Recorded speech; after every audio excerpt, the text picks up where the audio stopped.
ويضرب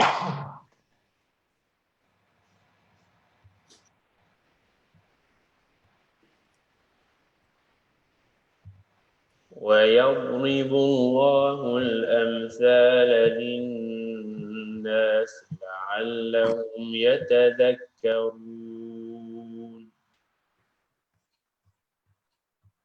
ويضرب الله الأمثال للناس لعلهم يتذكرون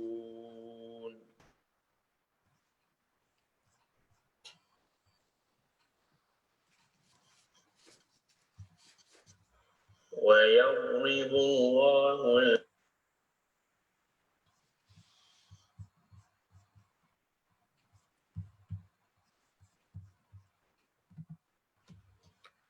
بسم الله الرحمن الرحيم الحمد لله رب العالمين والعاقبة للمتقين والصلاة والسلام على سيدنا محمد وعلى آله وصحبه أجمعين. Assalamu alaikum rahmatullahi wa barakatuhu, brothers and sisters. Welcome to another episode of Quranic Parables, Amthalul Quran, where we go through a parable from the book of Allah subhanahu wa ta'ala in this blessed month of Ramadan. And if you have missed any of the previous Amthal, previous parables, then you can actually catch up on the Quranic Parables Facebook page, where we have listed all the previous shows for you to catch up on, inshallah ta'ala. So as usual, we would request you to hit that share button, invite your friends and family to this brief discussion where we actually take a amthal, a parable from the Quran, at least one every night. But before we do that, we usually mention a hadith or a saying or a narration to encourage us to have a better relationship with the book of Allah subhanahu wa ta'ala. As usual, I have my guest with me, Ustad Saf. Assalamu alaikum. Alaikum salam wa rahmatullah. Hi, Ustaz. Right. Alhamdulillah. How are you doing? Alhamdulillah. Tayyibin, we're good. Alhamdulillah. MashaAllah. Good, good. So, as usual, do you have something for us tonight in terms of a hadith or a narration? There's a narration that we were discussing. Bismillah wa salatu wa salamu ala rasulillah wa ala alihi wa sahbihi man wala. So this is a hadith in the Sahih of Ibn Hibban from Abdullah ibn Mas'ud radiyallahu ta'ala an. I'm just going to read a part of hadith. It's got other attributes of the Quran in it. One of the parts of this hadith that's mentioned by Abdullah ibn Mas'ud is that he said that the Messenger of Allah sallallahu alayhi wa sallam said, "Inna hadha al-Quran ma'adabatullahi faqbalu min ma'adabatihi mastata'tum." So the Messenger of Allah said that one of the things about the Quran is that it's a banquet. So one of the banquets of Allah. فَقْبَلُوا مِنْ مَأْدَبَتِهِ مَا اسْتَطَعْتُمْ. So try and take from, try and take from this banquet whatever you're able to. So Mufassirun often say that here this ma'dabatullah, it's a way of giving ta'zeem and tashrif. So Allah's banquet. So Allah doesn't have anything like a feast or a banquet or a set table of food, but this is an idafa of tashrif, is to raise the rank, and it's referring to the Quran. So Allah spread out this Quran like a feast so whoever comes to it will always get benefit from it and get satiated and get their fill. So in other words, Allah set this Quran as food to be like a table that's invited for anyone to come and take from it. So thought, let's ponder over it, because we're doing the Amthal, and Amthal is a feast in itself. People should come to the Amthal and take from it mastata'atum, whatever they're able to. And inshallah, that benefit will help them in thinking about reality, thinking about their own selves, thinking about how to connect to Allah, how Allah is all powerful, all the things that we've been discussing. So hopefully the Amthal has given us an idea of some of the items on this feast, you could say, on this table spread out for us. So that's a hadith from Abdullah bin Mas'ud. MashaAllah. I mean, it's a beautiful, there's a method there itself. Yeah. So the more hungry you are, the more you will eat from the banquet of Allah, is the Quran. It's a beautiful method, mashallah. Okay, inshallah ta'ala. So brothers and sisters, let us move to our amthal tonight. So let me just share the screen. So share screen. So the amthal for tonight is really a continuation from what we discussed last night. So what you see on the screen is the amthal that was discussed in Surah An-Nahl, verse 75, the previous night. And if you had missed that particular episode, I suggest you actually, watch that as like a part one, and today is really part two. So yesterday's one, just a brief recap where Allah subhanahu wa ta'ala, he gave the amthal of daraballahu mathalan abdan mamlukan la yaqdiru ala shay وَمَنْ رَزَقْنَاهُ مِنَّا رِزْقًا حَسَنًا فَهُوَ يُنْفِقُ مِنْهُ سِرًّا وَجَهْرًا هَلْ يَسْتَوُونَ الْحَمْدُ لِلَّهِ بَلْ أَكْثَرُهُمْ لَا يَعْلَمُونَ. So Allah presents an example of a slave who is owned and unable to do anything, and he to whom we have provided from us good provision, so he spends from it secretly and publicly. And can they be equal? Praise to Allah, but most of them do not know. So we discussed this amthal the previous night. So we won't go into it tonight, inshallah ta'ala. You can actually catch up on the Quranic Parables Facebook page, and just in case you've missed it.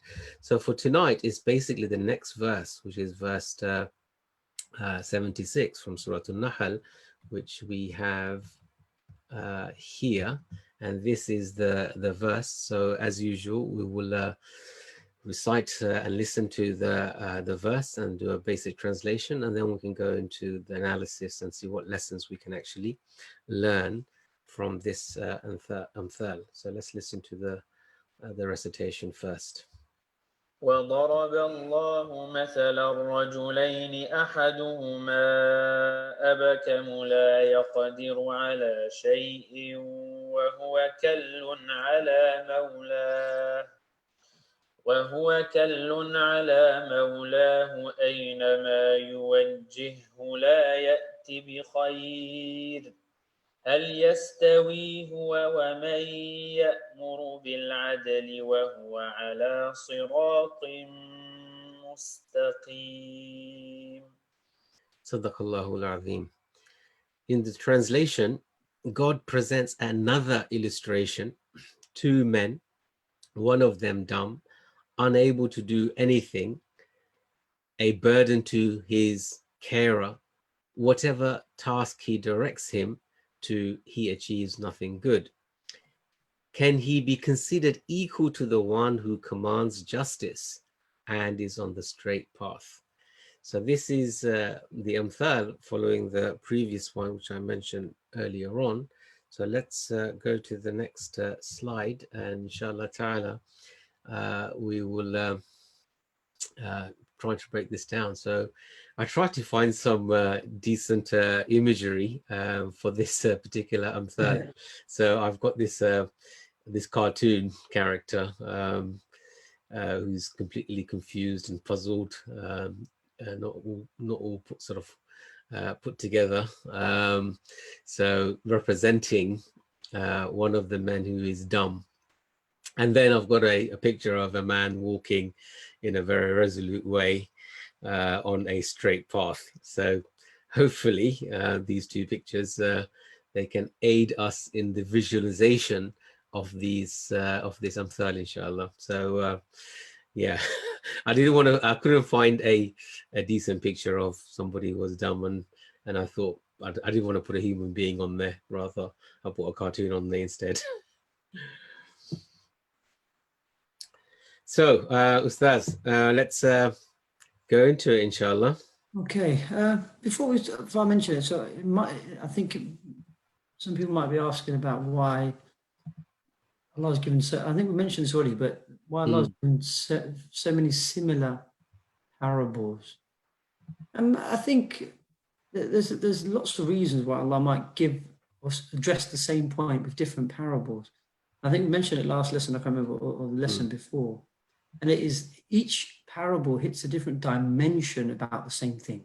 Right. Obviously, the book of Allah is going to be about Allah subhanahu wa ta'ala without a doubt. So Allah is going to be talking about his own greatness and majesty, and why he has all the qualities to a maximal degree, to a perfect degree, to show us, to demonstrate to us why he is the only one who's al-ma'bud, the one who's is worthy of worship, and everything else is not worthy of worship. And Allah shows that. One style by which he shows that is through parables. That's why sometimes we always say the gharadu tashbih. What's the aim behind the parable or the comparison we're giving? So Allah tells us often is to put down idols, is to show the despicable nature of hypocrites, the ruinous state of the disbelievers, the high rank of the believers, and so on. So Allah does these in different ways. So he's addressing his own attributes. Two, he's addressing the psychology of human beings. Why do human beings think in a certain way? Not intellectually, not that kind of thinking, but why do they follow their emotions or their own desires? And the other aspect is human actions. So Allah is addressing all these aspects from a different angle.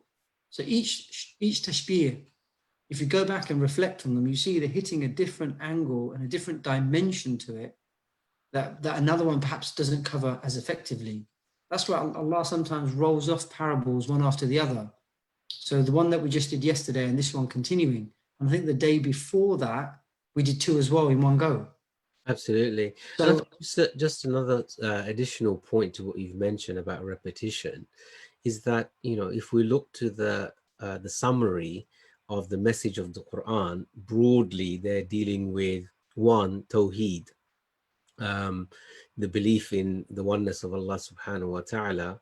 Two, the issue of risala, prophets and messengers and sending revelation. And three, of ma'ad, in terms of the hereafter and the day of judgment, and Jannah, Jahannam. Generally, you will find that all of the content of the Quran broadly are speaking or addressing various aspects of these three, core fundamentals, which is, the Tawheed, the Risala, and the issue of hereafter, Jannah, Jahannam. And it's in one way or another, it's making these points over and over again. And as you've mentioned, Amthal is one of those clear features that we see in the Quran, because sometimes people might be thinking that, okay, the Quran has so many different subjects and topics and it's vast, but if you actually bring it down to its essence, its core points, they are to do with Tawheed, they are to do with Risala, believing prophets and messengers and following Sharia, and it's to do with their judgment, hisab, and accountability, and reward and punishment, and that's in essence the summary of our deen. And you will find that the Quran will be reinforcing all of these topics in different ways in order to give the same message but using different examples. But yes, that's an interesting point that you picked up, Ustad. All right, so let's get to our simile components then.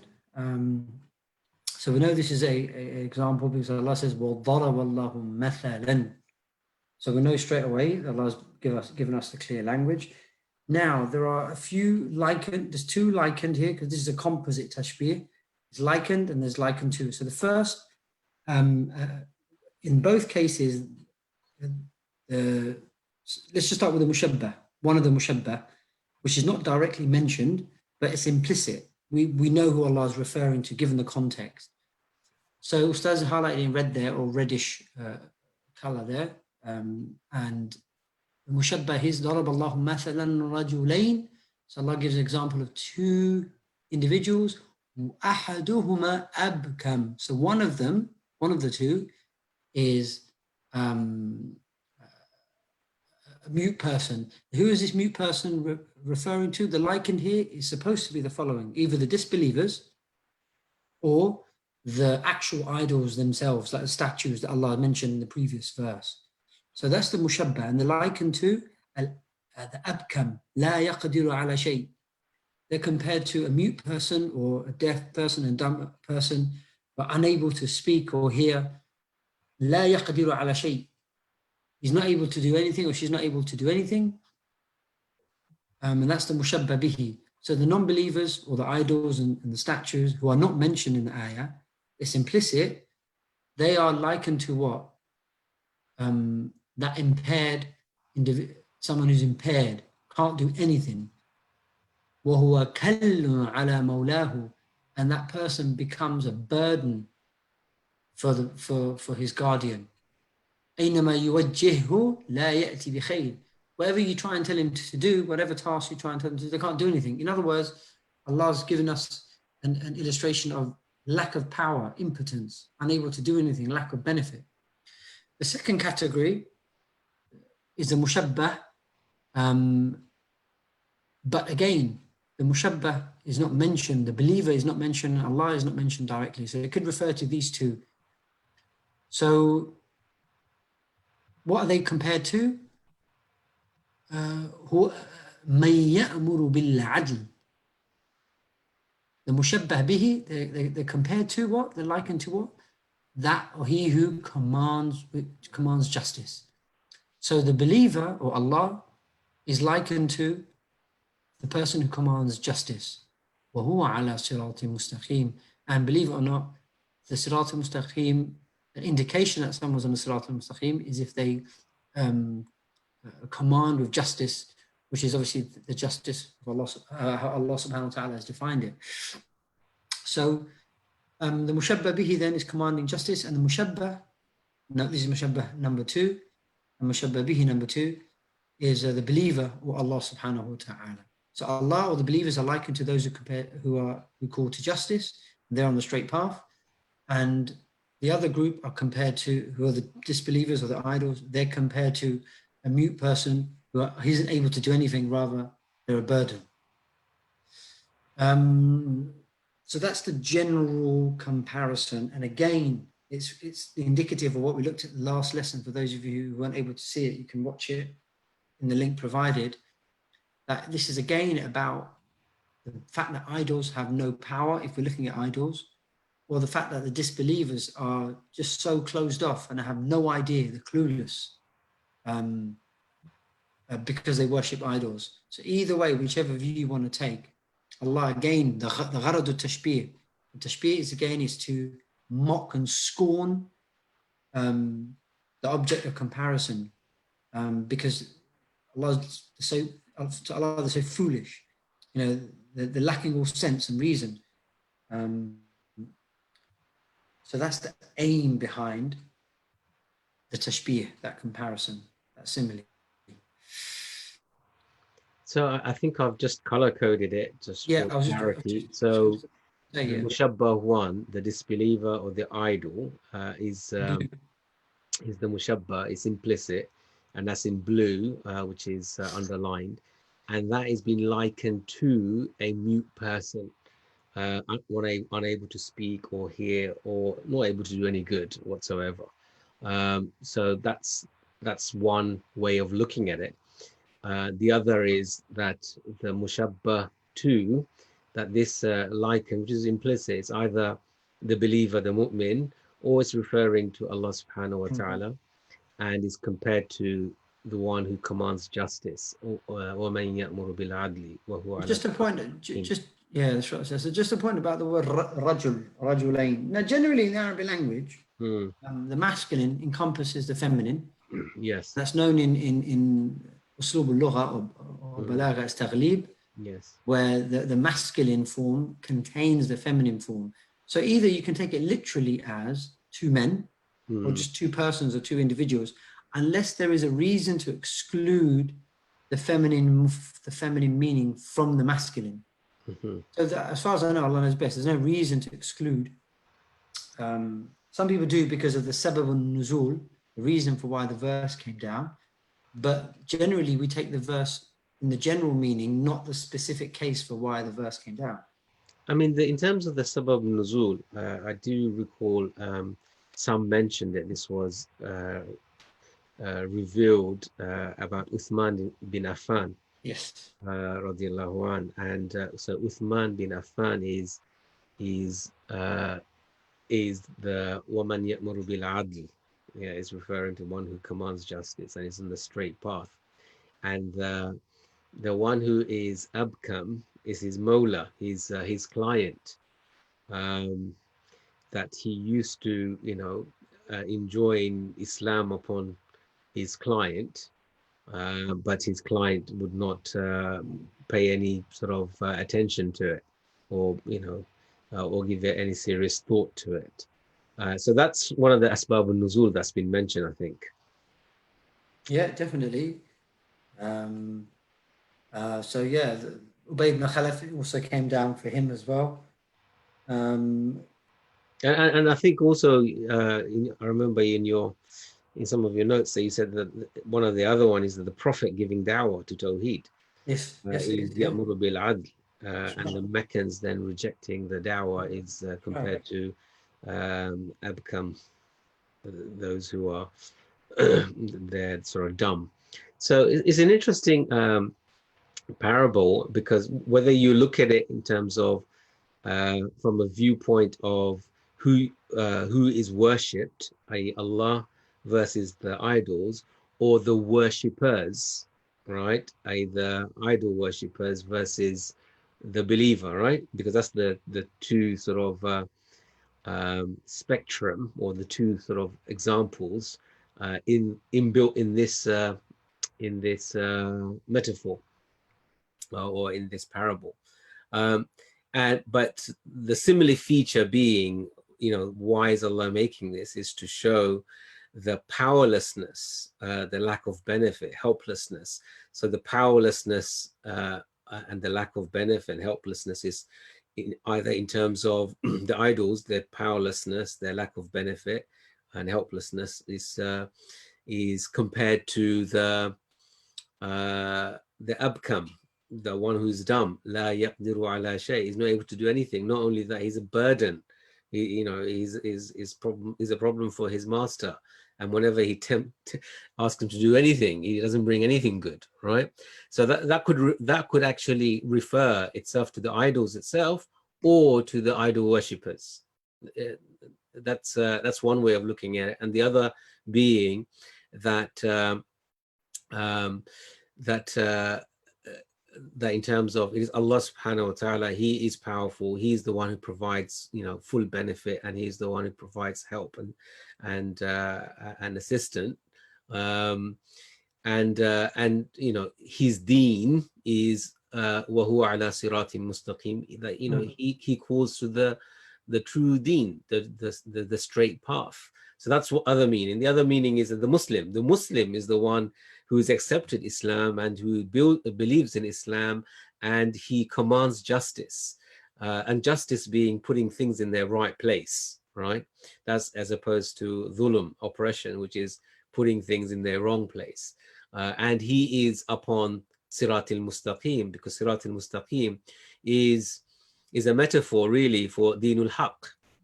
Like we say, Ihdina Sirat al-Mustaqim, guide us on the straight path. What we mean is that we're using the metaphor of the straight path for Dinul Haq, the deen of truth. So it's a very beautiful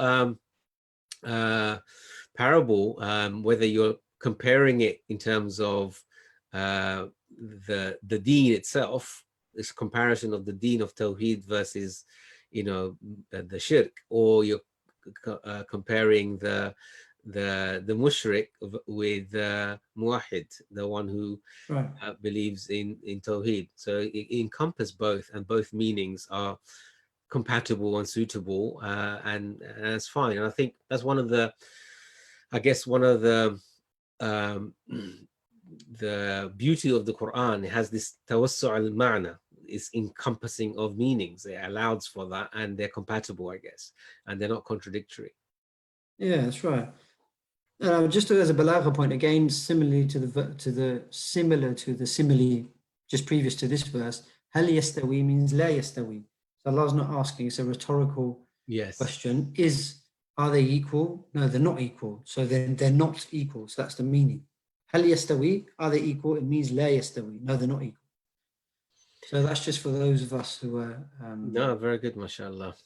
So in terms of, I mean, we'll come to the concluding slide. Let's just have a bit of a chat regarding some of the benefits of what can we actually take from this particular amthal, in terms of what are some of the lessons that we can actually learn from this amthal and how we can apply it to, you know, our 21st century. I'm always kind of conscious that that these amthal, they're really set in a particular context and a particular society, which we might find it very difficult to relate to. We're living in a 21st century in the modern world with technology and all the trappings of modernity, where these verses were revealed, you know, in 7th century Arabia, in a, you know, at that point in time, in a place which is unknown the rest of the world, called Mecca, to, you know, to Arabs, you know, who are worshipping idols. All right, so and the key challenge that we always face, I think, you know, is relating and connecting these verses, these revelation, to our modern realities that we are dealing with, and I think that is a fundamental challenge as those who are studying the Quran. You can study the Quran, but if you can't link that Quran to our day-to-day reality, our day-to-day life, then it becomes, then we lose the fa'idah, we lose the benefit. So in terms of some of the, you know, key reflection points, Ustad, I mean, what are your thoughts? Yeah, I mean, again, going back to, I know I keep referring to our last session because we did mention it in our last session. Even though it's mentioning shirk here, let's not lose sight of the fact what the verse is mentioning, that لا يقدر على شيء ولا يأتي به خير.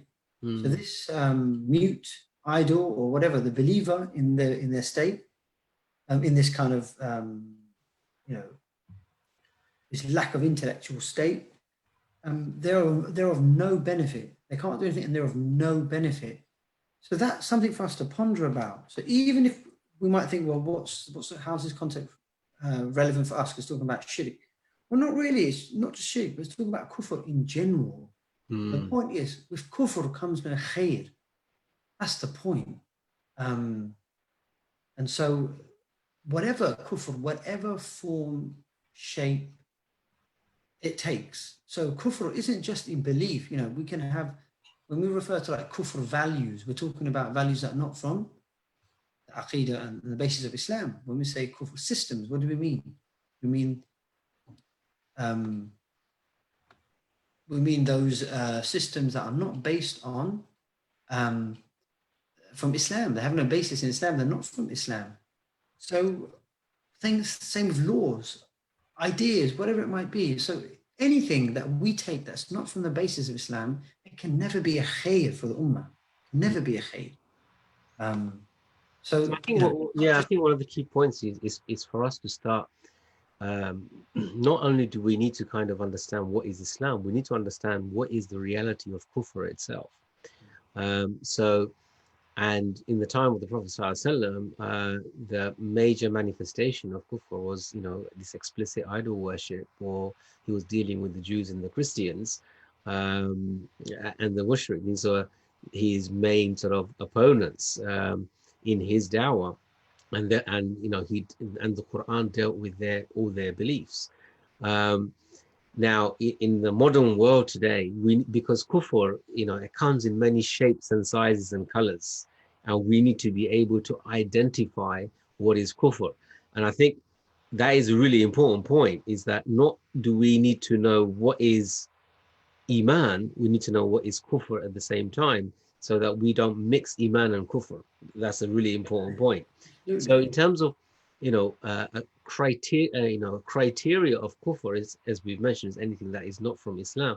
But here, Allah subhanahu wa ta'ala, He's giving us some qualities of kufr beliefs, or the kufr way of life, which is mentioned, in this example of abkamu la yaqdiru ala shay'in, right?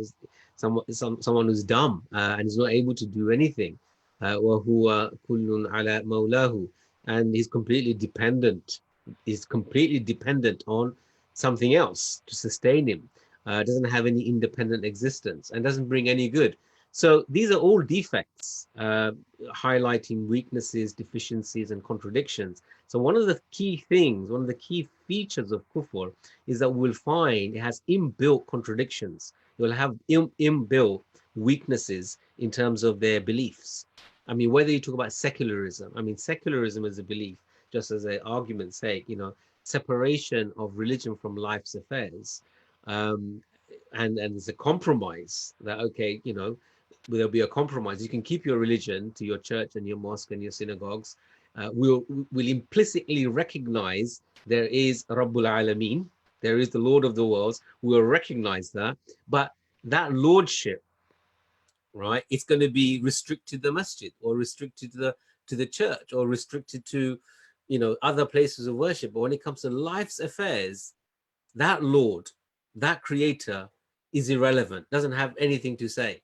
And here's a fundamental contradiction, which is that the man who's in the masjid is the same man in the street, right? As a human being, he hasn't changed. His reality hasn't changed. His needs haven't changed. His wants haven't changed. His need for direction and guidance hasn't changed, whether he's in the masjid or whether he is in the street. So you find this contradiction in this basic idea of secularism. And we as Muslims, we need to be able to take these ideas, these basic ideas, and show their contradictions and their futility and their inherent weakness. And I think these verses, they teach us that in terms of critiquing kufr is one of the key lessons that we take in addition to the other lessons. Yeah, the verse is clear, and the criteria is quite general there in the verse at the end, where it says, whoever man ya'muru bil 'adl, he calls to, because that is a tawheed, wa huwa ala siratin mustaqim. Sirat al-Mustaqim can never be equated with anything that's remotely related to kufr. That's a contradiction in terms. So whatever the messenger is called towards, that path of tawheed, that basis of tawheed, that basis of la ilaha illallah Muhammad Rasulullah, that is an indication that is the correct path. So anything other than that is not Sirat al-Mustaqim. You see, already the ayah is giving you the clue. It can't be anything other than Islam to be counted as Sirat al-Mustaqim. So, verse itself is clear. And of course, the other meanings to reflect on is that creation is absolutely powerless. It's not just idols, it's any human being.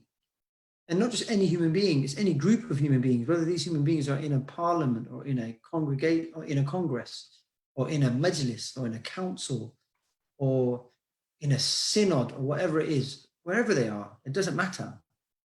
Human beings, creation is powerless. No power and no might. Only that belongs to Allah. So yes, shirk is baseless, futile, rational. Yeah, that's all true. But by extension, it's creation. They are powerless before Allah subhanahu wa ta'ala. So man doesn't have, they're powerless. Man doesn't have the solution. Man doesn't even have the ability to conjure up the solution. So a man thinks he's got the solution. And we're going to look at this in one of the parables, parable of the rain that comes down.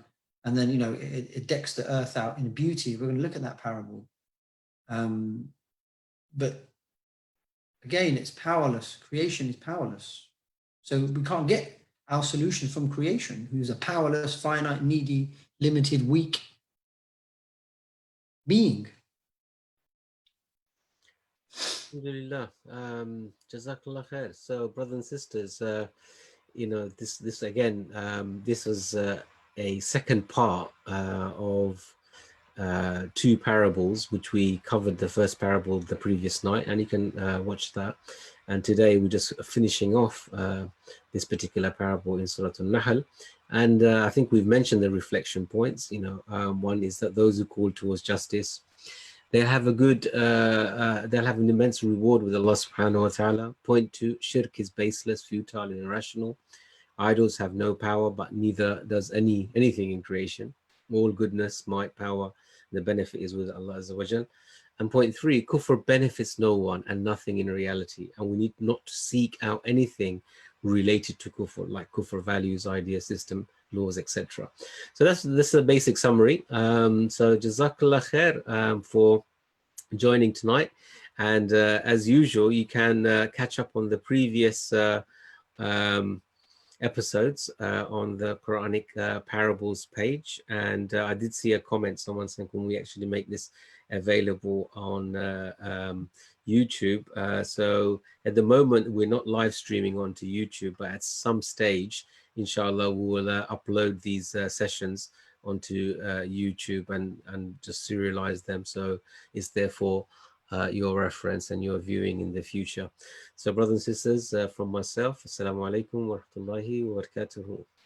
Myself, Assalamu alaikum wa rahmatullahi wa barakatuh.